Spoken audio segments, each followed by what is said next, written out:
Hey, welcome to Integrative Preparedness. I'm Steve Smith. Before we get into the topic of tonight, the big problem that's coming, and some of it's already here and what I think you ought to do about it, I want to welcome all the new people, all the new subscribers. Of course, welcome all the old people back, but welcome to the new people. We have new people joining all the time, both here and over on Patreon. If you want to know what that is, the link's down there. We've been real busy over on American Reversion. As most of you know now, I've separated kind of the preparedness videos from the political or the current events or what in the world's going on with our country and the world. So the preparedness is here on Integrative Preparedness. The other stuff is over on American Reversion because there was so much of that just coming out every day that if I put it on Integrative Preparedness, this channel would be nothing but, things that are going on with the government and all the problems we have with that and in the world and all that. So that's over there. We've been putting a lot of stuff up over there. So for all of you who are interested in that, and in addition to the preparedness, I will put the link down here. That channel is exploding too, so we'd love to have you over there for those of you who are interested in that kind of thing. And I put a lot of the special stuff, some really special stuff on that Patreon channel. Yes, there is a Patreon channel over on American Reversion also for those things that are kind of special, that I can put quite a few things a day over there for the people who really want to get into the nitty and the gritty. But about this, I should say this too. I'm wearing a new shirt. You new people, don't worry. We chat for just a minute before I get to the subject matter, to the meat of the matter. It's kind of like sitting down with friends. So how you doing? How have you been? Before we get into that. But I did want to mention, I'm wearing a new shirt that one of my best buddies gave me. Just yesterday. It was a late Christmas present. It is a Duluth Trading Company shirt, tartan shirt. And some people say, what's tartan? Well, that is the design of it. A lot of people call this plaid, mistakenly call it plaid. The design is not plaid. Plaid is a Scottish Gaelic term, a word that means blanket. And the design on that is called a tartan. And each clan and each sept had their own distinctive. You could tell what clan and what sept somebody belonged to by the design of their tartan, the different lines going through it. I know most of you didn't care about that, but it is interesting. And it is a great shirt. I love it. I love Duluth stuff anyway. And like I said sometime back, for those of you looking for an alternative to good heavy-duty, long-lasting work clothing or otherwise clothing, an alternative to Jabhart, Duluth is, I recommend them. In full disclosure, I own a bunch of Duluth Holding Company stock. I don't pump it because I have stock in it. I bought the stock because I believe in the company, and I think they're going to do very well in the future. Anybody's looking for some place to invest, they're a publicly traded company. So, what's the problem? What's the problem? The problem is upon us, and the problem is already smothering a lot of people, and it's about to smother a lot more, and that is the economic monster that's headed our way. I've talked about this before, and for several years when people have asked me, for instance, what to invest in, I've said not the stock market. The stock market was overly inflated as a result of quantitative easing. Pumping phony money into the Fed, kept pumping funny money, non-existent buying credits, you can call them, into the economy. That was too high. It's in a bubble. It hadn't burst yet. But I tell you what, I am very selective as to what I buy now, because overall, if you're in indexed funds and things, okay, that's too deep. Sorry. Real estate, also not. That's too high, and we're starting to see that come down, and I'll tell you why it's going to come down here pretty soon in just a minute. It's all part of the problem. But what I said is invest in guns and ammo and food. Now, up until a couple of years ago, guns and ammo were right, and then all of a sudden, it's not anymore. The prices skyrocketed. Now they're coming back down, but it's still not to the point. I mean, if you bought a bunch of ammo back when I said buy ammo, you have a stockpile worth a lot, and you know that. But real estate is starting to come back down too. Still wait. The bubble hasn't burst yet, but it's going to. In the next year or two, you're going to be able to buy land right. Okay. But I said invest in food. Invest in food. We see now the economic monster is got its jaws open and about to eat many Americans, many people across the world. If you've been in the stores lately, and I know that a lot of people have made videos about empty store shelves and things like this, it really is true. I haven't made a video about that, but I keep track because I actually do go into the stores quite frequently. I don't, Kelly's not the only one that shops in our family. And I either stop by and pick up something or I go in just to keep track of things because I want to know. And I have watched, first off, a lot of empty shelves. There have been certain things that I haven't been able to get for several months. We like Aldi, and they haven't had their baking mix in stock for a long time. Anyway, it doesn't matter the particulars, but we've seen a lot of empty shelves. We've also seen the prices go up, and up. I've seen a lot of prices on the things that we buy have gone up 25, 30%. They claim, and here's the thing to keep in mind. The government is now claiming an inflation rate of 7.5%. That's totally bogus. The inflation rate is more like 20%, in my opinion. Okay, don't you can't take that to the bank. That's my opinion. That's just from figuring. Why is there such a discrepancy? Because food and fuel are not figured into inflation figures. A lot of people don't know that.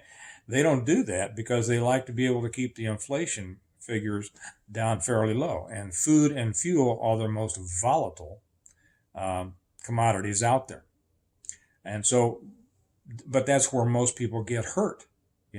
The average person is not buying a pair of jeans every day, right? The average person is not buying a new snow shovel every day or a new car every day. But they're buying food every day and they're buying fuel every day. And so that's where we're getting hit. Gas around here is $2 more per gallon than it was 18 months ago when you know what happened, right? Food is, like I say, and what's that? $2 over $1.80, so that's 100% increase, more. Food has gone up astronomically, and this is taking a huge bite. Now, there are things then that are now going to put more of a bite on it. We know that there's a lot of people out of work. We know that the moratoriums on foreclosures has been done away with. You add to that the truckers' protests, and this is going to add, 2 more scoops on that cone of shortages. And when you have shortages, you have increased inflation. Now, the Fed already announced, they said, and I've mentioned this on a couple of previous videos, the Fed first said that they anticipated 2 interest rate hikes during 2022. Jamie Dimon, chairman of J.P. Morgan, he said, nah, it's going to be more like 6. 6 interest rate hikes in 2022. Now, the Fed came back and said, maybe 3, maybe not 2, maybe 3. And Dimon says, 6 or 7. Okay, whoever's right in that, and I would put my money more on Dimon because he is less, he doesn't blow with the political winds like the Fed does. They are some of them are more politically influenced than others, but for the most part, the Fed is a political animal. They are supposed to control the money supply, right, and control the economy. Well, that's something for another time. So if we see these interest rates come into play in this next coming year, that's going to, of course, drive up the cost of money. Okay, what you pay in interest for vehicles is going to go way up. What you pay interest on housing is going to go way up. For those of you old enough to remember the Carter years, I know people that were paying 18% on their mortgages. Try to buy a house that's worth a darn with 18% interest on your mortgage. Now, what happens as a result of that? First off, the market, the real estate market, was overinflated. That's about to adjust. And then when you have interest rates going that high, what happens when you have interest rates high? The cost of real estate depreciates. Simply because people buy houses and land according to what they can buy, what monthly payments they can afford. Okay, so the lower the interest rate, the more house they can buy and have that monthly payment that they're comfortable with. If the interest rates go up, the monthly payments go up, they can't afford as much house. That means the price of housing. If somebody wants to sell their house, they're going to have to bring the price of that house down, and that's exactly what happens. So we're going to see that happen. So what do we do? And there are many other things. I mean, the cost of fuel. What's going on over in Ukraine and Russia? I haven't made a video on that. I know that a lot of people think that that's about, we're going to war over there. I don't think so. I'm not faulting those who do. I just have a feeling that we're not. I've seen this play out. I mean, since the 60s, I've seen this stuff with Russia go, like this over and over, and I see the political games that have been played, and it's all a matter of blustering and economic sparring, and I'm not going to go any. I just don't think that that's going to go to a full-scale war. There might be some things happening over there, but I think it's going to have an economic impact on us, and certainly will. If certain things happen that, again, boost up the cost of fuel. Now, what's going to happen with the political season here? There is nothing that you can discount during a political season, and we're coming into that season of the off-year elections. Okay, and the Democrat Party knows that they are getting ready to take a bloodbath. So what's going to happen as a result? What are they going to be trying to do? Lord knows. I think there's going to be shenanigans like we've never seen in the past. So there's going to be so much infighting here that essentially what happens is that people have too much to keep track of, too much to worry about. And that's what I want to say right now. Stop worrying about all those things. If you can have an effect on something, go ahead and put some energy into it. But most of these things you can't have an effect on, so stop worrying about it. Okay? Instead, take some concrete positive actions. And what that is going to be is you need to stock up like you never have before. Now, you might say, well, that's nothing new. I mean, everybody's been saying it. Well, okay, now I'm saying it. And I've said it before too. But I'm saying it, stock like you never have before. I've talked to people in the medical field that say they're not getting things like they used to. We talk about the grocery stores not getting things like we used to. Gas is going up. So here's what I would say. You want to be able to weather through this next year, not the next month. And I'm not comfortable unless I can weather through several years. Okay, but for the average person, you need what you need. You need to have what you're going to need for a year. And that means food, the ability to process water. That means medicines, medications, over-the-counter medications, any of your prescription medications. First off, I'd say try to get off those stinking things. They're horrible for you. Most things that people are on, they could have taken care of with a change of their lifestyle. Set down the Twinkies and start taking walks around the block, and you will be surprised how often you're able to get off a lot of these medications. That's not medical advice. It's just the truth. Okay, most people are medicating for lifestyle as opposed to real disease or real illness. Okay, and if they didn't live a destructive lifestyle, they wouldn't be on the medications they are. So you can save yourself a lot of money, a lot of time. You can save yourself the chance of being without those medications if all of a sudden, either through through inability to get them, whether that's they're not in stock because of supply chain issues, whatever it is, you don't want to need those things. Okay, so let me get off of that. Food, stock it all. Have it. Have a year. Have it so you don't have to leave the house for a year. And if you think that's impossible, it's not.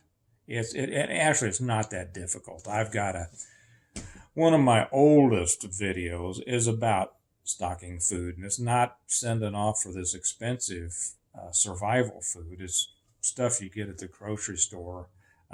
So, matter of fact, I will put that up again over on the Patreon. You can either search it back through here and find an old one. If you just want to go over to the Patreon, I'll put it over there so it'll be easier for you to find. But have that. Have your over-the-counter medications. Make sure that your car is in good shape. And then store some fuel. Store fuel. Most people don't have the ability to store a lot of fuel, but make sure that you've got, it depends on how far you drive. I mean, Kelly and I used to put hundreds of miles on our vehicles every week because of our jobs and things like that. Now we don't have to put that many miles on our car, so we're fortunate in that regard. But keep that tank. Make the last thing you do in the day if you live in the city or the suburbs. I know people who live in the country can't always do this, but make that last stop of the day, the gas station, top off your tank, because you don't know what could happen to interrupt the flow and the supply. And then if you can, store some fuel at home. If you can store, however much you can safely at home, that would be a good thing to do.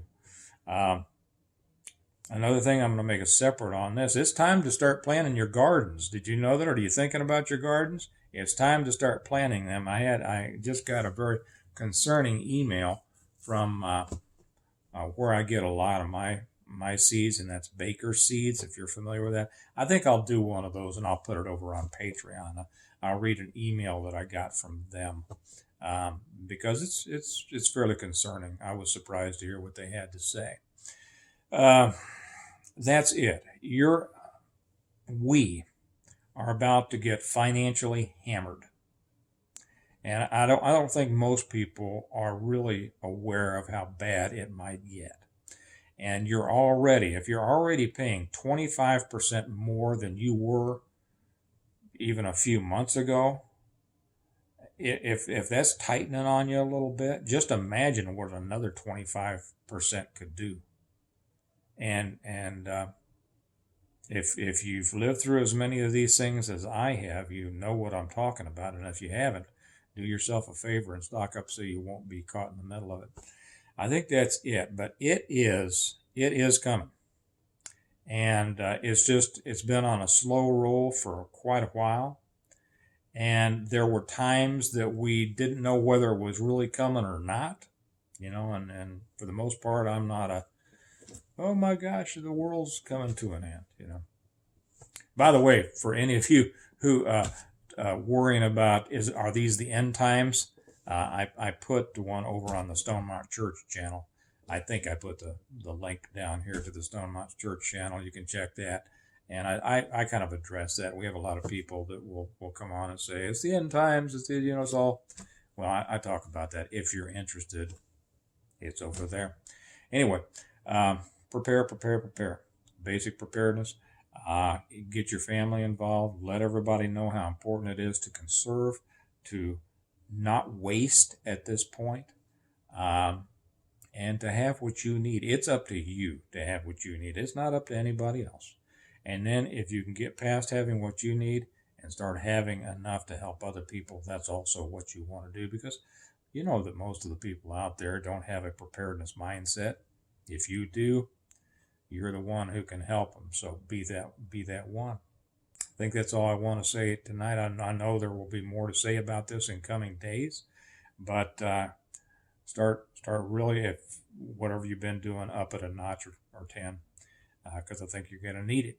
I'll leave it at that, and remember that we prepare well today in order to live well tomorrow. And living well tomorrow is becoming more and more difficult, and that simply means we need to prepare more and more today. You all have a good day. I'll talk to you later. Bye-bye.